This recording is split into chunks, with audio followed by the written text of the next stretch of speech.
lone ship slices through the Aegean, but this is no ordinary voyage. It is a journey that will plunge the world into a decade of war. It began not with a clash of swords, but with a stolen glance. Paris, the handsome prince of Troy, was a guest in the court of Sparta. There, he laid eyes upon Helen, the queen, said to be the most beautiful woman in the world. Captivated by her beauty and spurred on by a divine promise, he persuaded her to abandon her husband, Keane, and sail back with him to the mighty city of Troy.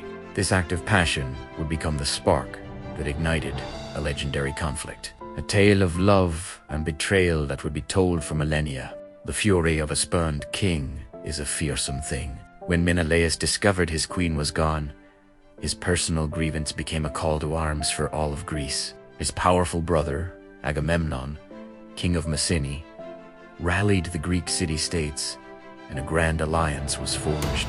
A fleet of 1,000 ships, a sight to the gods themselves, was launched to bring Helen back and to make Troy pay for its prince.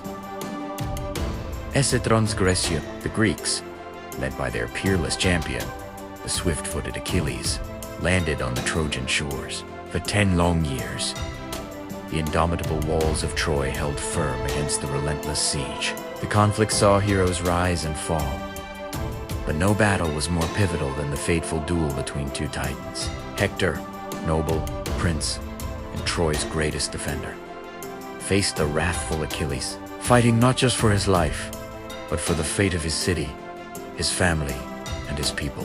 After a decade of stalemate, brute force had failed. It was time for cunning. The Greeks appeared to give up, their massive fleet sailing away over the horizon. On the now empty beach, they left behind a single, bewildering offering: a colossal wooden horse.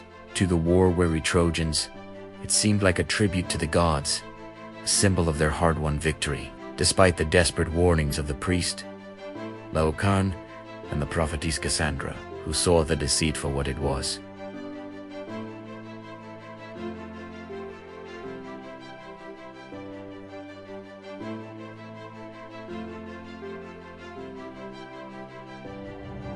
The Trojans rejoiced. They pulled the monstrous statue through their gates, sealing their own doom with celebration. Astra slept, its people lost in dreams of peace. The belly of the horse opened. A hand-picked group of Greek soldiers, led by Odysseus, crept out into the silent streets. They swiftly overpowered the guards and threw open the city's massive gates, signaling the Greek army, which had sailed back under the cover of darkness. The full might of the Achaean forces poured into the unsuspecting city, a torrent of vengeance and destruction. What 10 years of warfare could not achieve, one night of deception accomplished. The great city of Troy, with its impenetrable walls and proud towers, was sacked and burned to the ground. Its heroes were slain, its people scattered, and its treasures plundered. A glorious civilization was utterly destroyed, becoming a timeless lesson in how a war born of love and pride can end in nothing but ashes and sorrow.